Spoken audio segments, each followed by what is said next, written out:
Hi you guys, can you believe this scenery? Oh, I love being up north. But anyway, okay, yesterday I thought I knew what I was gonna say, because I thought, oh, let me make it light, because I've got so many stories about, funny stories, and I love to make people laugh. But last night I met somebody who changed what I wanted to say, because what she told me touched my heart so deeply that it made me angry. It made me angry on her behalf, for her, to protect her, you know what I mean? And it brought back to my mind, actually, the mission that I have and why I'm doing this whole thing. So, I guess I'm gonna call this what is my mission? Because, okay, when I first went to YWAM, Youth with a Mission, I took on kind of their mission statement, which is to know God and to make Him known, right? Because He's just done so much in my life. I mean, unbelievable things, which you're gonna hear in the future. But anyway, I get angry at the way God is represented. All of the rules and all of the hate. God is not full of hate.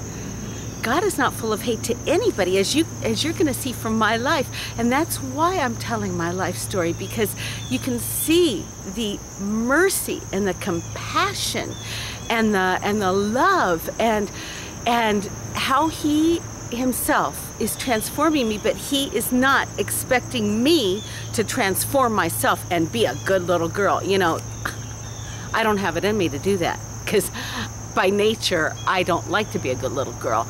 But anyway, if you hang on and if you want to watch my videos in the future, you're going to see so many good things that God has done in my life and in my family's life and in other people's life, because I'm going to show wonderful things, and I'm going to tell funny stories that will make you laugh. But right now I want to tell you about this girl I met last night. One of my friends, and she gave me permission, because I'm never ever going to tell anything about anybody without their permission. She in fact said, yes, I want my story to be known. I want to help people. So what happened to her is just a beautiful young lady, only 23 years old, but you can't even imagine what she was born into. She was born into a religious group. I'm not going to say who it is or what it is or even what it's about, but she was born into a religious group. And her mom hated her from the time she was born. It's like she was one of 8 kids. And sorry, I can't take it when I see my hair looking weird. Okay, anyway, she was one of 8 kids. And it's like everybody always said, yeah, you're the one that Mom hates, And it's like her mom, I guess her mom was abused or something, and her mom, from the time she was born, she was the 3rd child born. The first 2 were boys, and I don't know if it was because she was a girl or what, but from the time she was born, her mom took all of her and there was a bunch of kids after her that the mom was kind to and sweet to, but her mom had her as the one to pour in all of her hate and all of her anger and everything. So that was her life to begin with. And then on top of it, she was forced, when she was 16 years old, she was forced to marry somebody she didn't even know. And in the name of God, And I know that there's a lot of people out there in the world who have had different extreme experiences with religion and even hate coming at you, but this one is extreme. And I know not everybody has this, but anyway, so what happened, she was forced to marry somebody that she didn't even know when she was 16 years old. And he ended up becoming a good friend.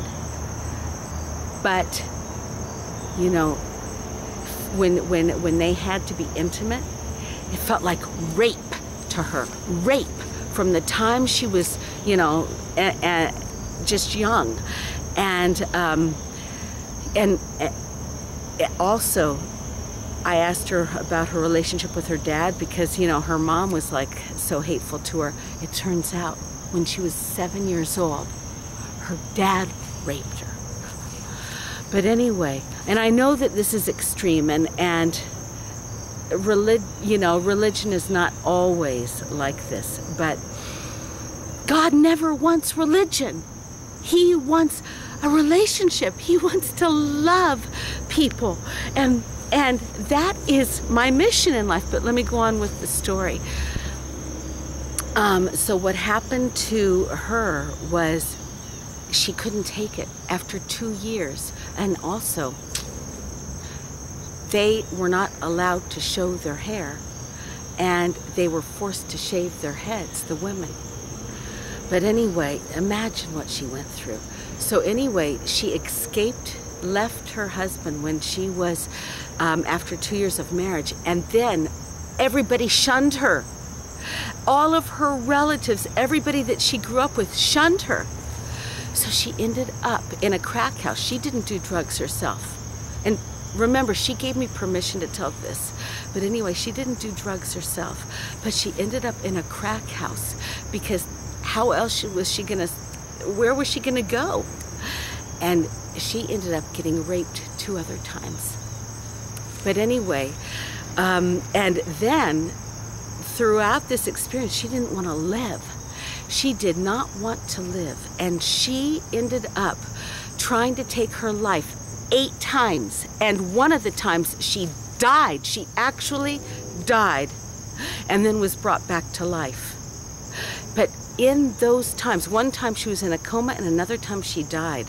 And I don't know about the other times, but in these times where she was in a coma state or actually dead, she felt God come to her, who she had rejected. You can understand why she rejected God. But God came to her and said, this isn't your time. And he was trying to show her his love. And he said, this is not your time. And she came back to life. Well, after the 8th time, she surrendered to God. And she began to open herself up to receive his love. And when I told her, I said, it's impossible how warm you are and how full of love you are. How is that possible? Because you have experienced so much hate and misery in your life. And she said, it's God. God's been healing me because God loved her. And God, I think himself must be angry at all of this religiosity that forced somebody to want to kill themselves. But anyway, so this is my mission in life. Why do I make these videos? To try through my life stories and other people's life stories, because I know that a lot of people, because they have received hate and anger and rules from Christians that are not of God, a lot of people have pushed God away, you know, and not given him a chance. But my heart is, and my hope is, and my prayer is that people would see the love of God and how he just wants a chance to bless them. He wants a chance to get into people's lives. Oh, the sprinklers just came on, but we're okay. He wants a chance to get into people's lives and to bless them. And so anyway, that's my video for today. And before the water gets us, and what do I say again? Oh yeah, dream big and go Go for it.